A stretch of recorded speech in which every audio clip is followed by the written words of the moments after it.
Well, hey everybody. Craig here from Subtle Energy Mechanics, and today we're going to do a podcast interview with this fantastic woman I've known for, I don't know, almost a year. Well, close. Stacy DeYoung, who yeah, want to just hear Stacy's story. And Stacy, you have quite a story. And a book that's almost done, it sounds like, and um Yeah, yeah, so yeah, I think you had mentioned the name. You and I chatted last week a little bit, and you mentioned the name of your book is a fictional book, and I think it was a good place to start. It's called Cult Girl. girl. Mm-hmm. Yeah. So Yeah.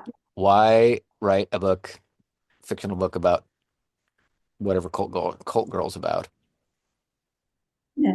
Yeah. Cool Girl is basically about a teenage girl whose parents join a new religion to find out, as a couple of years go by, that it is in fact a cult, and the she finds out all kinds of things about the cult leader, lying, and turns out he's beaten his wife, and the upper echelon leaders are covering for him, and all kinds of intrigue things happen.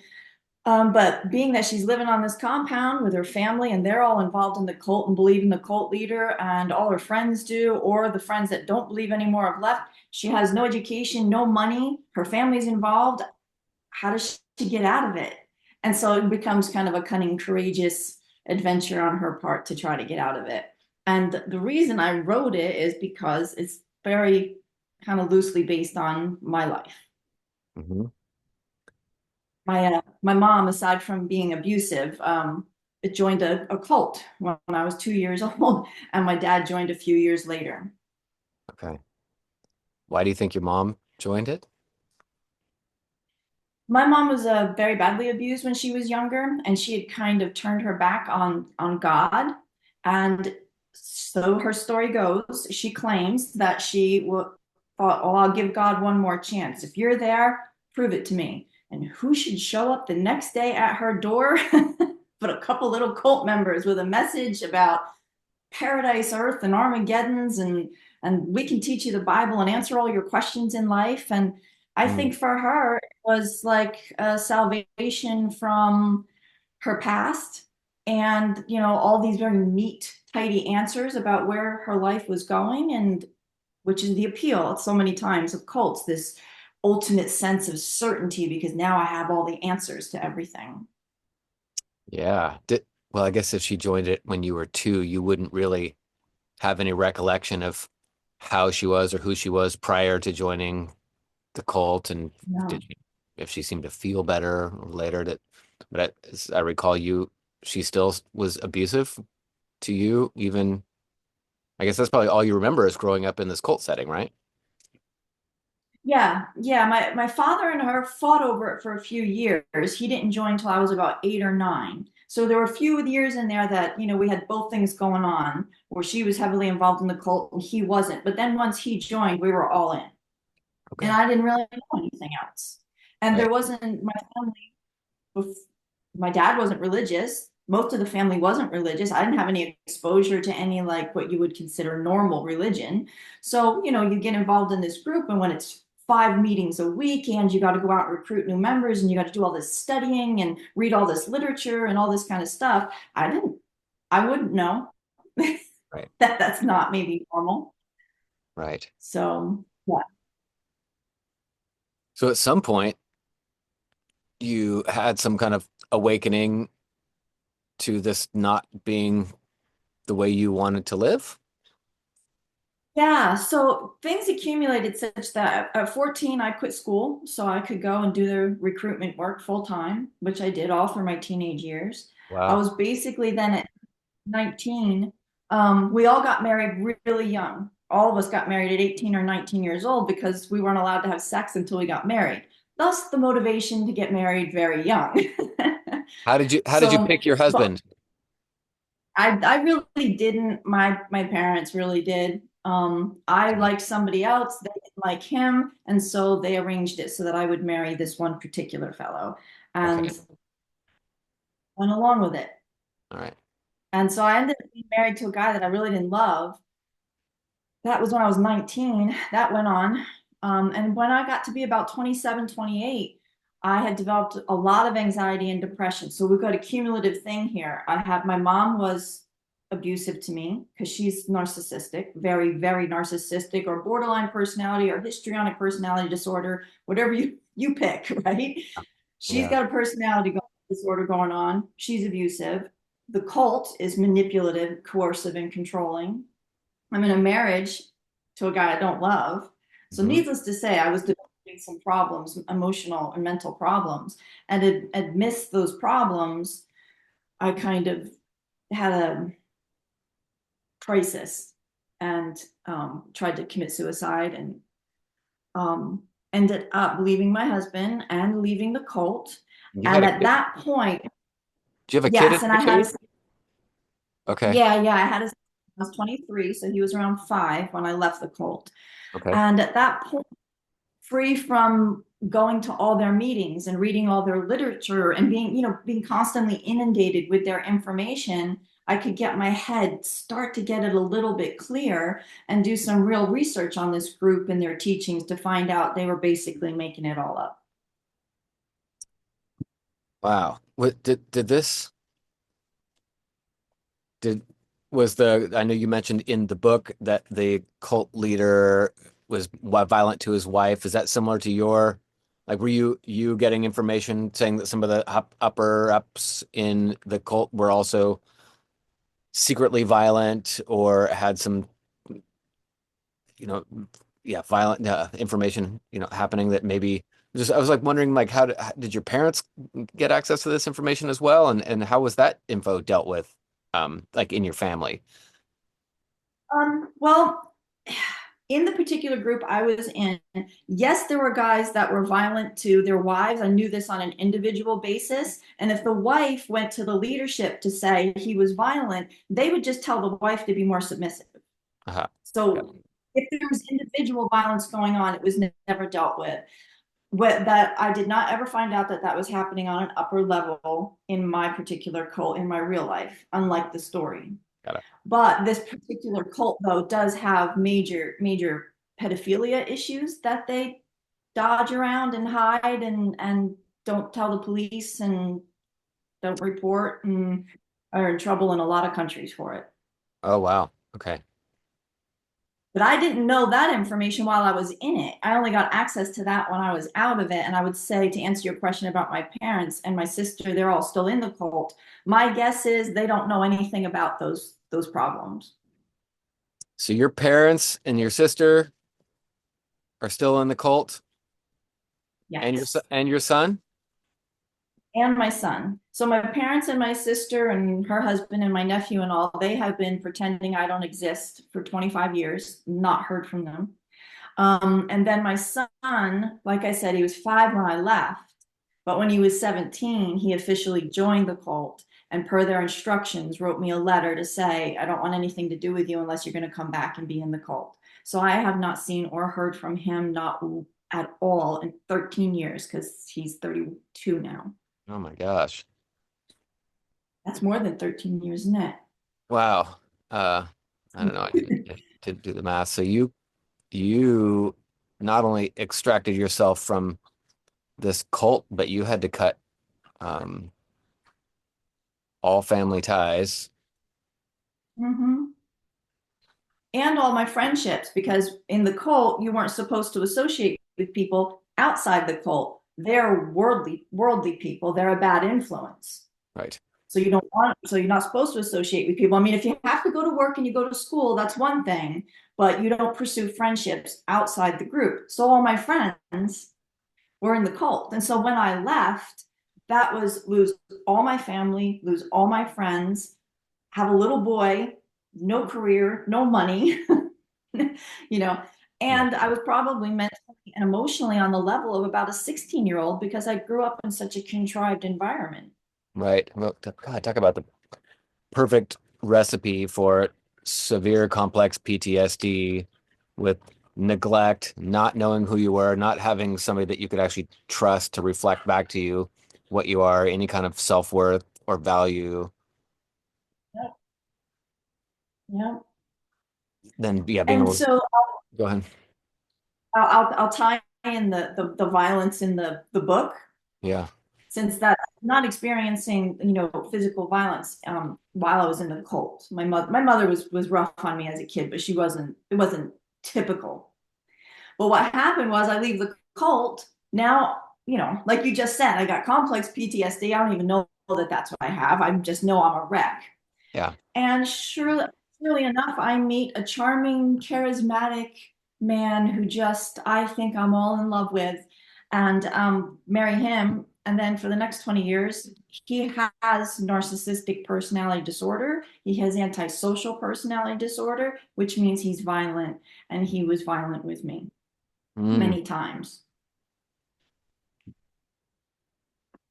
So there must have been a, it's, I mean, it's golly.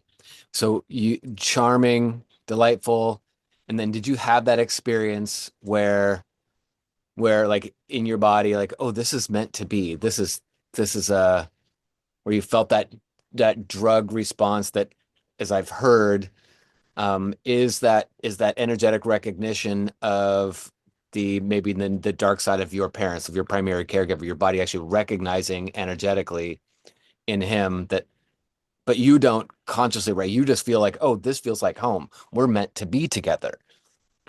Yes, yes. I have a video I made. I think it's on Instagram, where I describe this. It's like when you have got all these issues going on, but you're not very aware of them, then you meet this person. They are the dark side of my parents for sure. I'm not conscious of that, but you feel extremely attracted to them. Like you said, like, oh, I'm home. You are so pulled to them. It's not love, Yeah. because define love is there's no meaning. You can't describe a relationship with someone who's abusive with any meaningful definition of love. So it's not that. It's definitely that energetic attraction, um, to that dark side of your parents. Yeah, I heard David Data mention that. He said when you are in love, you're actually energetically connected to somebody that you aren't designed to be with, but you may be at a dinner party and you bump elbows with somebody at the punch bowl, and there's that feeling of like, oh, this is meant to be. And when I heard him say that it's meant to be feeling is the energetic, he didn't use this word attunement, but that's where, when I've listened to Tim Fletcher, and he says the one thing that's missing in the childhood of people with complex PTSD is attunement, where, and I was just, I really didn't know how to put all of that together at that point. But now, so now listening to your story, I'm just looking to at how these pieces go together, where there was an energetic connection between you and your mom, and you and the caregiver, that your body recognized as her orientation to you. So that is your energetic lifeline, right? And but then there's a whole bunch of blind spots, clearly, that develop because she didn't really adore you into a full, mature, clear seeing adult. So you develop all these blind spots. And so maybe that blind spot pattern with some kind of recognition, that is the right recipe for your husband. So Mhm. then, did he also have significant trauma as a child? So that's the funny thing. Yeah, his parents definitely, they weren't. That's a good question. They weren't rough on him in that he was not beaten, he was not badly abused. But what he was extremely entitled, Uh-huh. extremely entitled.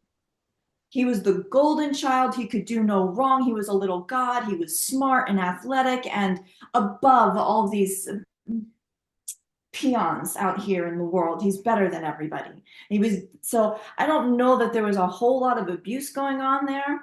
But what I've heard is most narcissists are formed by that entitlement and spoiling and coddling and making you into a little god, from that's a message from one authority figure. Then the message from another authority figure is you're like a worthless piece of garbage, and the Mm, child is going to drift obviously toward the one that makes them feel better. mhm, And then to escape whatever reality they want to escape, they create that illusion in their minds, the false reality, almost a psychotic break from reality if they have true narcissistic personality disorder, where mhm, they live in this world, this little god, and you're just an actor in their play and you better follow the script or else. mhm.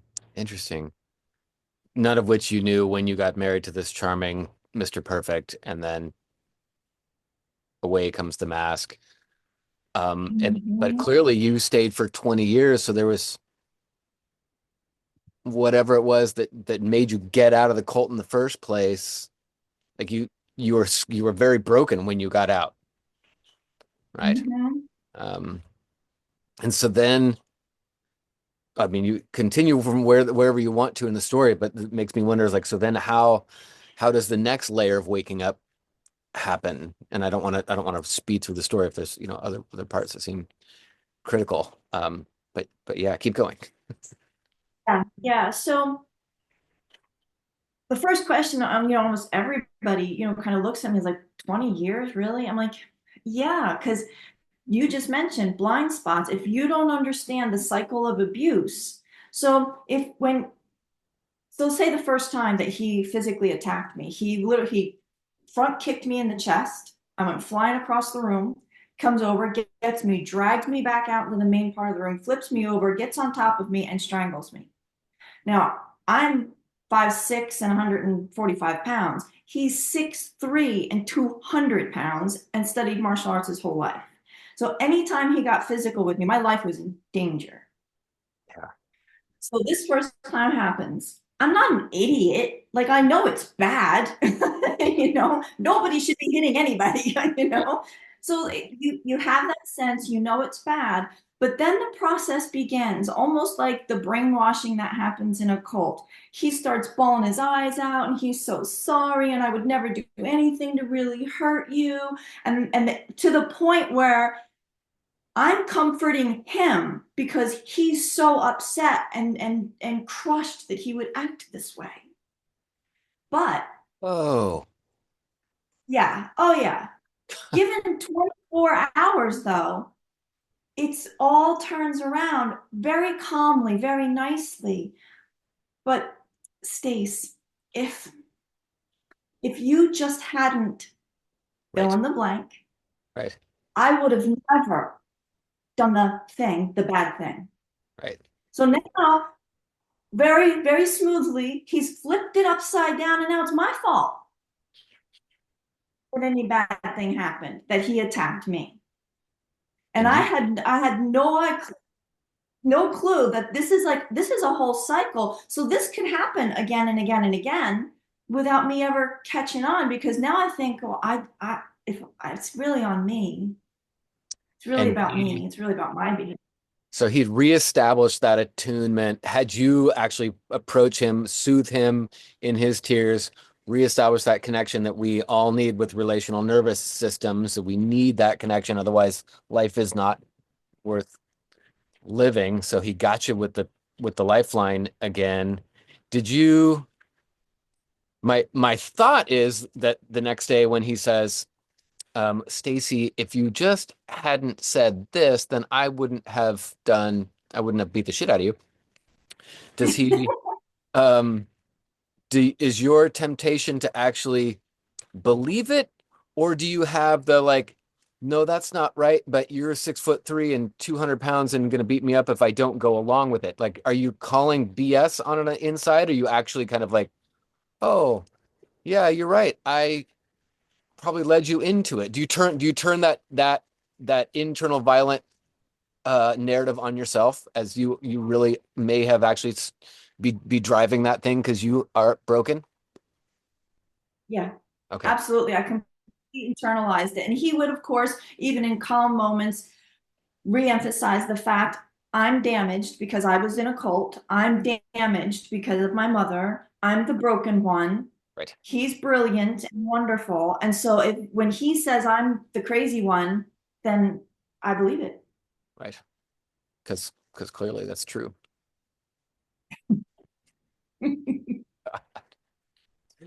Uh, and yes, and your parents aren't talking to you, your sister's not talking to you, your son still hasn't, spoken with you, and that whole No, time. no. And I had no real support network to turn to find someone to maybe bounce off. This happened in my marriage and that happened. Does this sound normal to you? Yeah, God, and how fortunate you were to have him. Jeez. He said that often I enough. bet. I Yeah, bet he yeah. did. And he was the only thing that you had. Yeah. He's the only one that loves me in the way that I mean, we're God ordained soulmates, Craig. Yes. Right.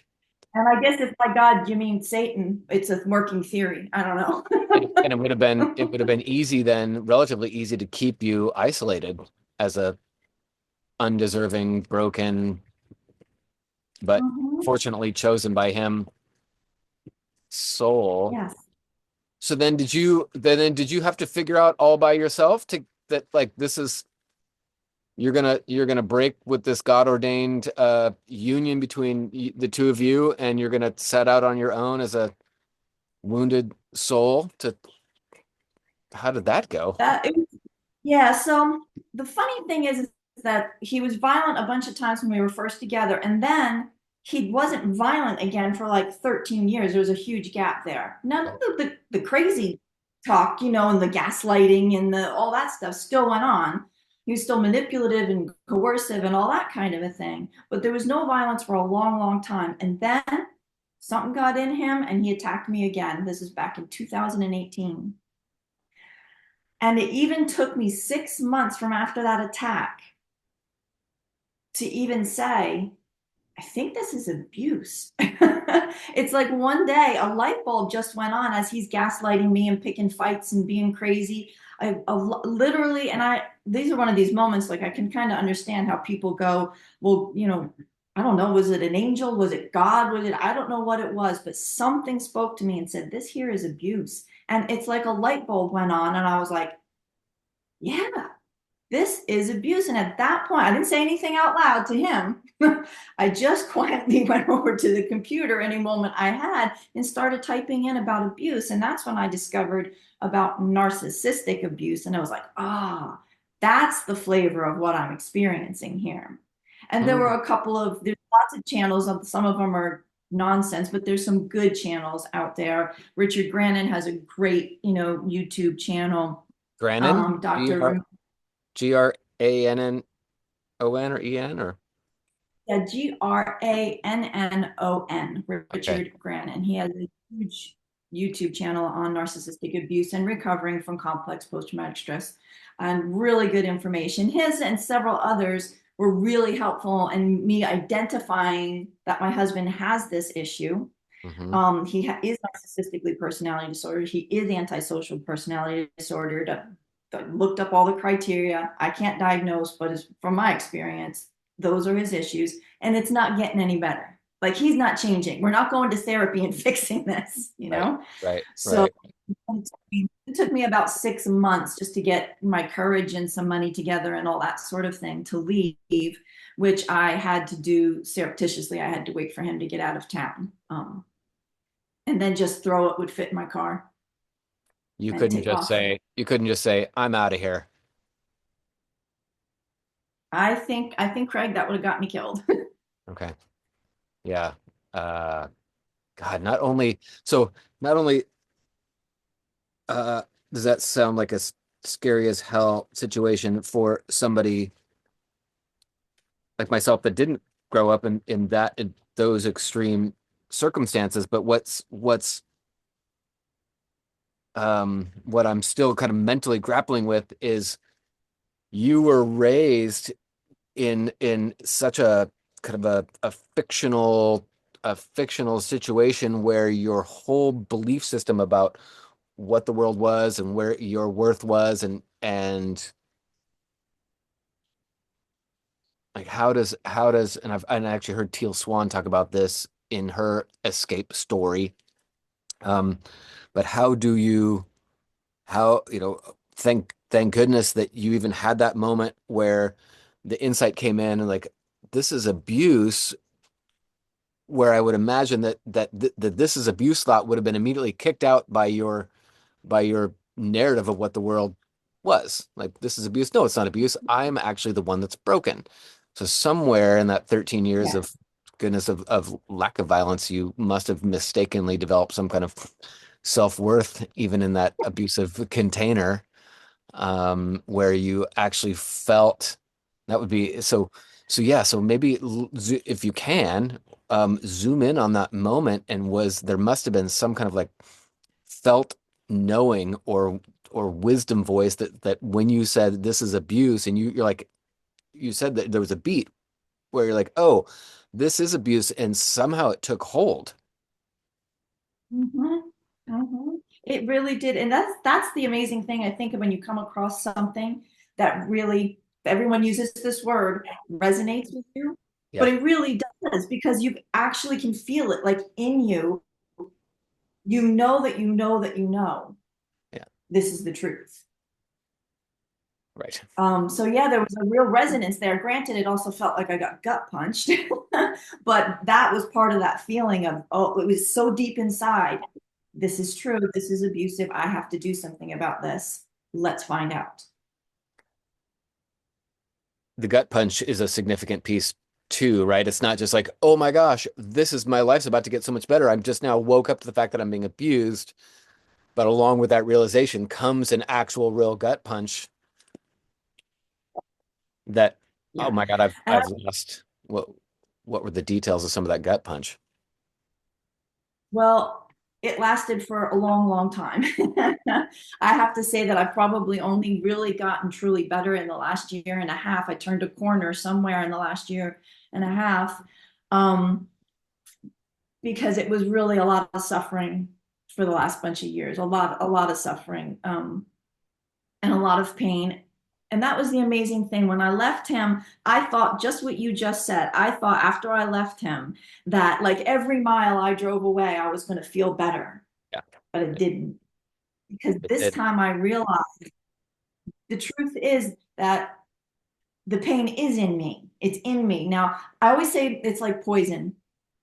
Being with an abusive person is like constantly drinking poison.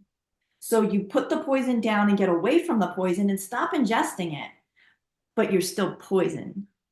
Hmm. And now you got to detox that and clear it out. And that's what I've been going through the past bunch of years, is getting that poison cleared out of my system, stopping that, my mother's voice in my head from that, from that youth time when you're in a theta state and you're absorbing this woman who was threatened by me and criticized me and put me down and just made me think I was a worthless piece of shit. I had to get that stopped in my head. And then I could start calming down. Hmm. And that's when I realized some of this stuff that you do. That's kind of the realization I came to about a year and a half ago, was that I was kind of I was doing good. I was meditating and trying to eat healthy and have my friendships, and so I have my social network and I'm doing a lot of healthy things, but I was constantly kind of almost reaching out there, like crystals and meditation and yoga and all this stuff. Great and fine. But I didn't feel completely safe in here Mhm. and in the present moment. And that's when I started realizing that needed addressing. And that's where your work came in. Because when you do that attunement thing that you do when we're in session, it's like you can almost feel my nervous system kind of shift into a space where, like, I'm safe here now. And from there, in the present moment, I think that healing becomes rapid and like a snowball, it gains momentum. Hmm. That reminds me of something that when I was in my training, my teacher said something that didn't drop in immediately, but I had to hold on to it because it was like, this is significant, but I didn't know. But it made me, it's like, oh, this is going to take me a bit to rework this in my head. And what he said was, healing is immediate, healing is instant. Mm. And he didn't, I think he carried on to say something, like this is that. But he said the healing, that like that moment of healing is instant. and I can't remember what he said next, but what I'm guessing is it was something to the fact of, but the to your point about the poison being on the inside, and that the way the poison is held on the inside are all these nervous system patterns and loops that hold it there. Just like I have a nervous Yeah, system pattern loop that's keeping my hand perfectly slightly contracted to hold this mug. You yeah. right? And then you put the mug down, but if the hand, holy smokes, there's a great big wasp looking thing flying by here. Okay, so you put the mug down, but if there hasn't been any training by a healthy attuned adult to our nervous system to actually take the grip of that fight, flight, freeze, I'm toxic, I'm dangerous, something's not safe here. If there is no trained nervous system to actually scan through the spinal cord and central nervous system up through the brainstem to take us back to what's considered a non-dominant pattern versus a Hmm. dominant pattern. There's a dominant pattern is one where I'm actually I'm doing something, I'm achieving, I'm holding a mug. So that's a particular pattern that's being holding my grip in place, which isn't which is great for a short period of time to accomplish a task, like Yeah. trying to keep us protected. But as soon as that's over, the spinal cord then needs to go back to a state of non-dominance, open, ready to receive food, receive novelty, receive breath, even receive bliss. Is it comes all in that state Mhm. of non-dominance, right? And I didn't know that was a thing until well into the training, but hearing you,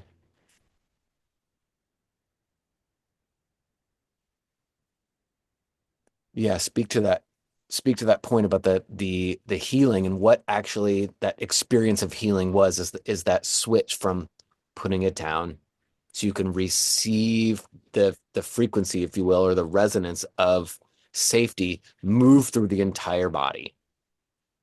Mhm, mhm. Yeah, exactly. And well, you probably know from your own experiences too, the first time or two that you feel it, it feels great, but it doesn't last. And so that's what, kind of working on now is getting those periods to last longer and longer and longer, because then you're starting to rewire everything in your body and your mind, and everything in there is going, we're okay. It's okay. We're gonna be okay. Yeah. Yeah. And that's yeah, the rewiring is again, like that central nervous system learns to go back to non-dominance. As soon as you get to non-dominance, then the breath can come through. The actual first kosha of safety can come through. But every one of these fight, flight, freeze patterns, we can twist this way or twist this way or twist this way. The specific nervous system twists that require each of those twists require a skill set to return from the twist to non-dominance. So the Yeah. safety can come through. And that was a thing that I didn't well, that he really drove home was the healing is in that moment of putting the grip down.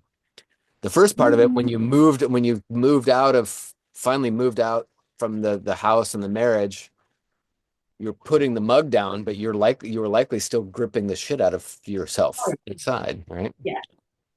Yeah, yeah, and I'm pretty convinced that all of that adult stuff, while it's all very kind of traumatic and dramatic, and it is really all from childhood, like you just said before. And I just want to make this point for anybody who's going to listen, is that it's all from childhood, repeating a pattern that Yeah. you need to work out, and you can work it out. It's there for a reason. Never doubt that it came back around for a reason, and that's okay. And we can work it out, and you just have to kind of put that intention into it.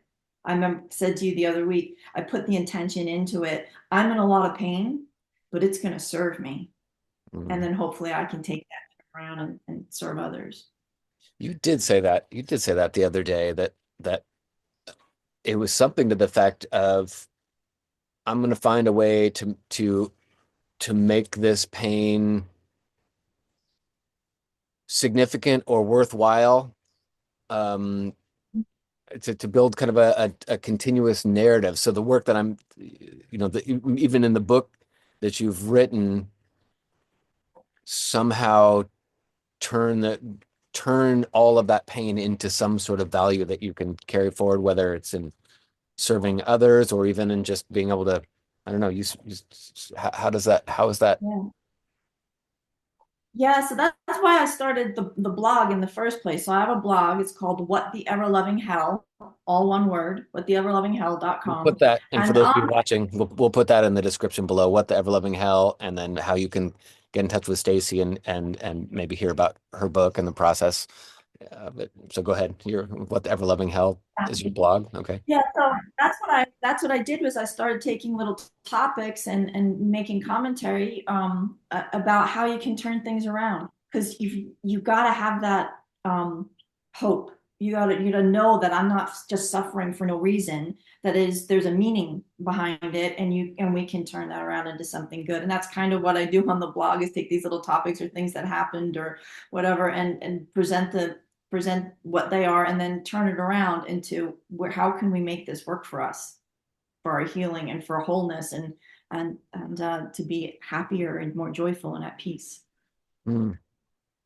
And so you've tried likely a bunch of things, and you mentioned like yoga, and I heard a couple things that were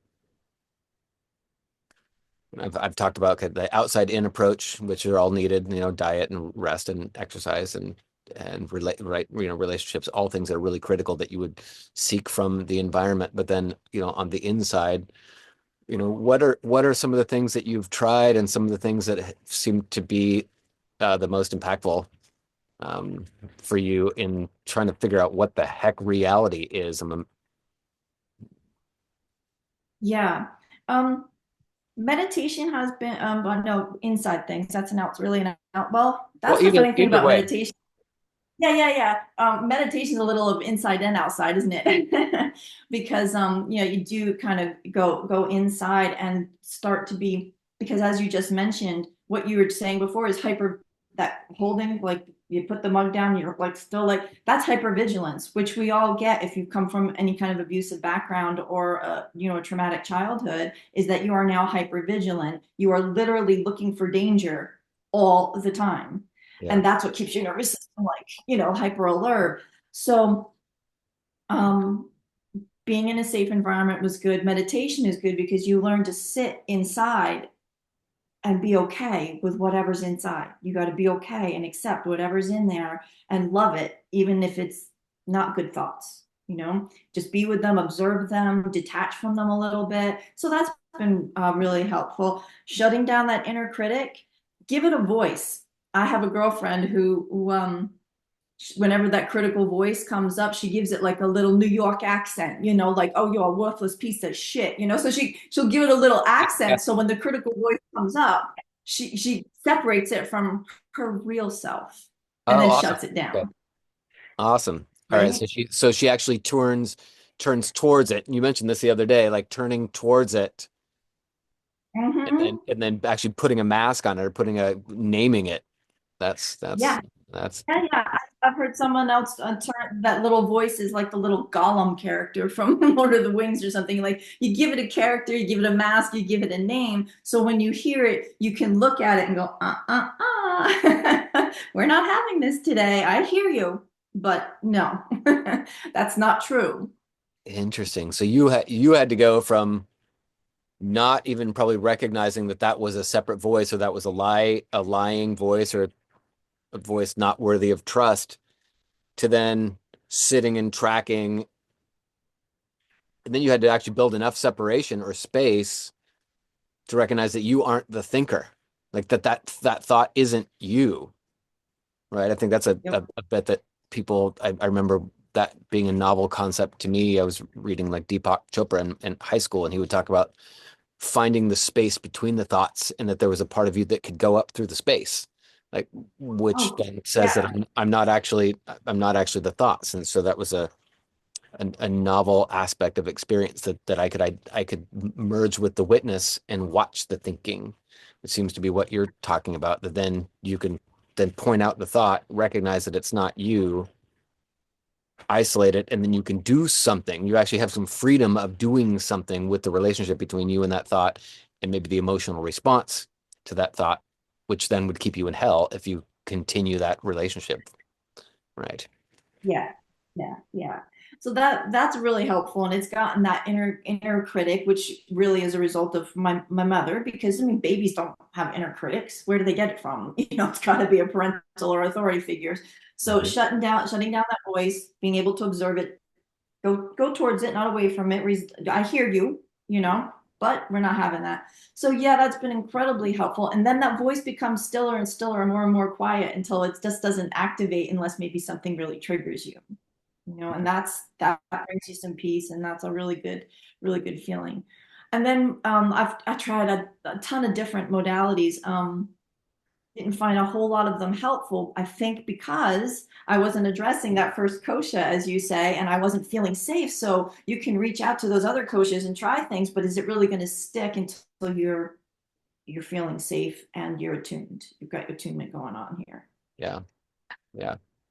Yeah. And for those of you who are yogis and haven't heard how I talk about the koshas in yoga, I've taken creative license um, with when I'm talking about koshas or koshic intelligences and as in just being a different layer of experience, being the actual energy, the sense of safety. It's being the part of what comes along with the first kosha, this the actual settling and contentment. And then there's emotion and a couple layers of mental and up towards like soul bliss. Um, but in trauma and complex PTSD, there we lose access to some of these states, like the actual sense of contentment and safety. If there's no access to that, then we are then living, as Stacy said, in this hypervigilant, contracted state where I'm my body feels like it's holding just a whole bunch of coffee mugs, and in that state, the brain's confused. We feel trapped Mhm. mm, and then there is no reality to this too shall pass because we're actually stuck in a hall of mirrors, right? And that can be the Yeah. part that is so devastating is and that can drive us to suicide because we've been stuck in it for years and there's nowhere to turn that's trustworthy because we didn't actually get it from our parent. We didn't get that Mhm. attunement to where we can look with our nervous system inside to find that one little glimmer of safety and then to grow it inside so we can actually when we get triggered, which we're always going to be triggered, but to actually then know what to do, to come in, to find that safety, to trust it, that that's actually something that we should have gotten over and over and over and over and over again from our caregiver. When we fell or when we were hungry, we were screaming, that they would then connect to us and they would scan with their intuitive vision our body until we went and then our nervous system knows, our nervous system feels where that is inside, and then we learn over some years to take that job over. And so somewhere you learned in that maybe that 13 years of absence of abuse, the threat was always there, but somehow you learned to track something internally and trust it enough to hold on to that instead of continuing to give all the power to him and his all godly, kingly authority. Yeah. Yeah. And actually, I think meditation was a factor in that because as it just a recalling, I started meditating for about a year and a half before that last that time he attacked me. And so I'm wondering when I look back at it now that sense of just being with myself instead of like you just said, attached to his little Yeah. play and world. He's the director and producer and writer of this play that I'm in, unfortunately. When I went inside and I did meditation, and that may have been a big factor in starting to pull myself into a place where I could get away from that. What a radical step for you to have chosen to do, because that can be, especially with the upbringing you had, that much of the emotional world inside was probably dark, and for you to just sit down and choose to look inside, even knowing how dark it was, like that seems like a radical and rather daring and risky undertaking. What the heck made you decide to take up meditation with such an internal world? Well, in my meditation, what's so funny is I never even read about anything to do with meditation. I came up with this meditation organically on my own. I would just focus on white light.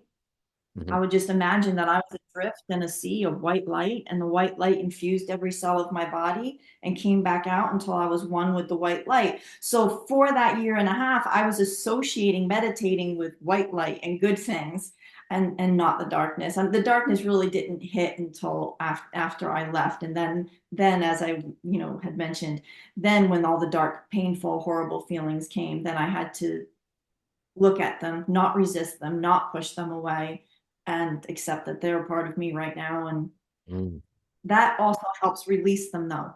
Resisting them, pushing them away, not wanting to look at them. What do they say? What you resist persists, right? Yeah. So you have to allow them, accept them, know that, as you mentioned, we talked last week, you got to know that it's not going to last forever and you're going to be okay. And occasionally it helps to have, you know, uh, a coach that can hold your hand and tell you it's going to be okay and it's not going to last forever. Yeah. Yeah. I mean, I never, I, I can't say never, but I can look back and see that my coaches, especially the ones that knew how to help my nervous system attune to its safety. Like I couldn't find it. I couldn't have. I was exercising a lot and eating and doing the best I could with meditation. I mean, eating, of course, I was eating, but eating healthy. Um, and yeah, it really was one guy in particular that um was trained in, yeah, specific energetic attunement, and he touched me in a couple places, and as I've shared on maybe other stories on here, it was a it was a game changer, like 1,000x. It wasn't just, oh, I feel a little bit better. Like Nice. it was something like I didn't realize that I had been living in a semi hyper vigilant bubble for so long. It was just my normal, and somehow he dissolved the bubble, and everything was different. I slid back into the bubble and then had to figure out, but at that point I knew that there was a door somewhere around here and I was going to find it, you know. So Yeah, yeah, yes. yeah. And that's what's changed for me in the last year and a half too, is just having enough moments of feeling safe. And like you said, in that non-dominant state where you can receive and you feel safe, and having more and more and more of those gives you that sense of it is actually going to be okay. I don't have to live in that hypervigilant bubble for the rest of my life. Yeah. And And obviously, that then, as you mentioned before, now that kind of draws you to the people that you need to help you feel that way, because now you're sending out a totally different frequency to mm-hmm. bring in, the people that you need, like me finding, you on YouTube. Yeah, that was a really encouraging story for me to hear. Just how it was. I think you said you had your laptop set off to the side. Um, Yeah, I'll tell. So I have a big computer that's right here, and my laptop is over here. And I'm usually listening to something while I'm working if I'm doing something that doesn't take a lot of attention, right? So, I found one of your videos, I pop it on, whatever. Okay, something from work got my attention. So I'm not looking at you now. I'm looking at my thing and I'm not paying attention to you at all. And then you went into that non-dual state that you go in when you're doing your healing sessions. And I'm looking at this and I'm like, and this energetic wave came over me. I'm like, what is and I turned to look at the computer, and you had gone into that state in one of your sessions and were, demonstrating it. And I could feel it over here. And now in every one of your videos, if you go into that state, I get that feeling, even if I'm not looking at the computer. So I'm telling people that this stuff is real. I'm not making this up. It wasn't a coincidence. It's a real energy work that can really help. that was yeah, and that was wild for me. I mean, it's just wild for me when I see that this works over Zoom, but then to hear that I wasn't live. Like Mm-mm. when you and I are working together in our sessions, like I'm live and I kind of go through my non-dual state, as you said, and find you in space, and we attune to each other. Then to hear that that wasn't a live video, this was a recorded one, and somehow this is where my mental model of the world completely falls apart. I was like, I don't really get but you're not the only one that I've heard this from, is that it was recorded outside at a different time in a different place. And there was something in the recording that your body picked up on. Yeah. You know how it works, but the fact that it does continue to work is exciting. And for me, it was similar to your story and commitment to yourself, that there's some stuff that happened to me in the past that were really that create a lot of struggles, and that I didn't realize, but there was something, internal for me that wanted to be able to put things together in a way that makes sense, including the struggles that I had, and whether they were traumas or the complex PTSD, that that this work ends up being by far the most rewarding, um, for me, because of the energy work, and what I'm imagining now that you the work that you and I have done, um, I'm imagining that the videos that you have, or the people that actually will resonate on a physical and safe level, just to hearing you talk or telling your story, because you have that physiology in you, right? Because it's not Mhm. like, in mine is embedded in me because of somebody attuned me and attuned me to myself, and so that's what then communicates, must be through these videos. And now that it's passed on to you, you'll then be passing it on to others with whatever future coaching that you do, and I imagine through your blogs and the book. Mhm. So Yeah. yeah, Yeah. yeah, is that finding the others that we didn't find clearly in the cult in childhood. Yeah. Yeah. Yeah. Yeah. Awesome. So people can find your book. Is it not done yet?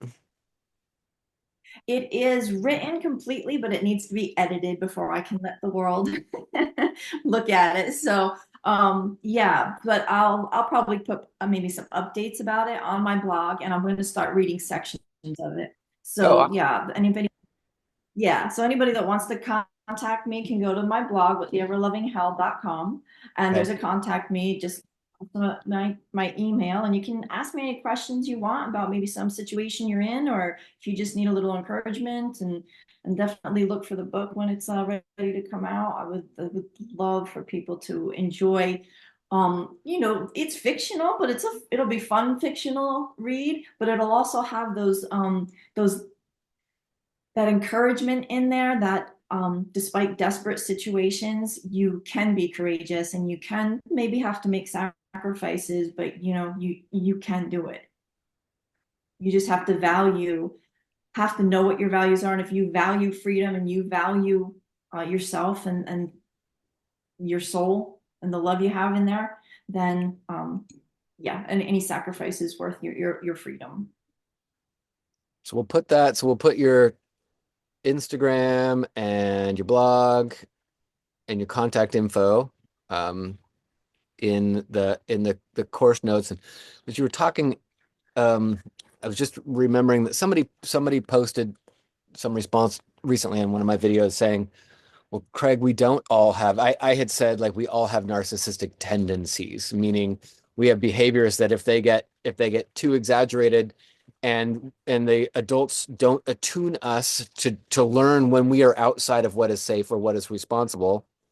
They don't teach our nervous system to recognize, like, for myself, that's not safe, that's not responsible, that's an internal sense, Craig, that's telling you that you are out of safe boundaries, and to bring yourself back in, that allows me, and maybe even encourages me with particular perceptions and behaviors that would then be violent to the rest of the world. And so that's how, we all would have narcissistic abilities. That's how we can empathically connect with people that we wouldn't otherwise say. We don't behave like that, but we can see how that can happen, and that each of us can find those tendencies in ourselves. And so that's what I was communicating in one video, and somebody pushed back and said, "No, Craig, that's not right. Narcissists are born that way, almost as if they're born evil." Um, and what I'm hearing from you is that when you talked about your mom that she was significant severely abused as a child, and that your ex-husband also had a different but also maybe equally reality contorting upbringing container in which he was raised, and that, but most importantly, maybe for your own internal peace, is it easier to see or to observe that narcissists aren't born that way, that they are built? And Yeah, yeah. Narcissists are definitely built. They're not born that way. That's to say a baby comes into this world, like you just were evil, wanting to manipulate and coerce and hurt people. That's not. Narcissists are made. Now, if you want to say they're kind of born that way in that they've just been born to two parents that are going to make them into a narcissist, it might be kind of an inevitable outcome, but the baby itself, no. And everybody goes through a narcissistic phase. Mine, no. That's normal, but parents usually help you get out of that phase, just like you said, and teach you these boundaries that say, no, no, no, honey, that's, not the way. You can say mine, that's fine. I understand that toy is mine, but you're not going to take that toy and beat the other kid over the head with it. That's not acceptable. Right. And some people are just born into families that are never going to teach them that coercing and manipulating and exploiting people is not okay. So they're definitely not born that way. They're definitely made. But here's the key factor to anybody who thinks they might be in a relationship with someone who is significantly narcissistic. You can't fix them. Mhm. Stop trying. That is on them because they typically hook up with people pleasers, codependents, right? Yes, Empathically sensitive people because they can be they're malleable. They can manipulate them. right. So if you feel like you're in a relationship with someone who is significantly narcissistic or even has a narcissistic personality disorder, get out and let them fix themselves. You go fix you. Lovely, lovely, awesome. Well, I think I had some notes, but that's a fantastic take home. Um, Anything else that you wanted to leave us with that? Um, I mean, I had some other notes, but that I had some notes on like anxious avoidant, attachment styles, and as you're just kind of searching your way out, maybe resources. People might be able to look to your webpage or your blog for resources for ones that you found to be valuable for either meditation resources or coaching that might help them navigate this confused internal and external world that either they're stuck in now or they might be freshly out of an abusive narcissistic relationship, which means they may still be significantly wounded and toxic inside, even though they're freshly out of a relationship. Yeah, yeah. Resources that helped. Well, yeah, I don't have a resource page on my blog site at the moment, but you've just encouraged me to make one because I to go down the list, would be hard at the moment. But Sure. I'll definitely, if someone reaches out to me and contacts me, I'll give you those resources because obviously there's people out there who know a lot more about, narcissism and abuse and stuff than I do. I would definitely point them in the direction of several YouTube channels, a couple of books, and that sort of thing. Um, as I mentioned, Richard Grannon's YouTube site is awesome. Teal Swan's book, The Completion Process, is excellent for that kind of reaching that inner child and kind of reparenting and that sort of thing. Um, yeah, those two are great sources. And if anybody contacts me, I can set you up with a few more. Okay. Awesome. Awesome. Well, thanks for taking your time today and sharing your incredible story. And it's one of those great movies where it's like, thank God you made it out the other side. Um, Yeah, it's yeah, decades long. So yeah. yeah, exactly. Yeah, but it's downhill from here. Let's hope. Yes. Yeah. Yeah. Yeah. Exactly. Well, just yeah, miles of smiles coming at you now, all the ones that you missed out on in the first couple of decades, few, several. Yeah, Yeah. yeah, absolutely. Thank you for doing this with me. It was really fun. Yeah. Awesome. Yeah. You're welcome.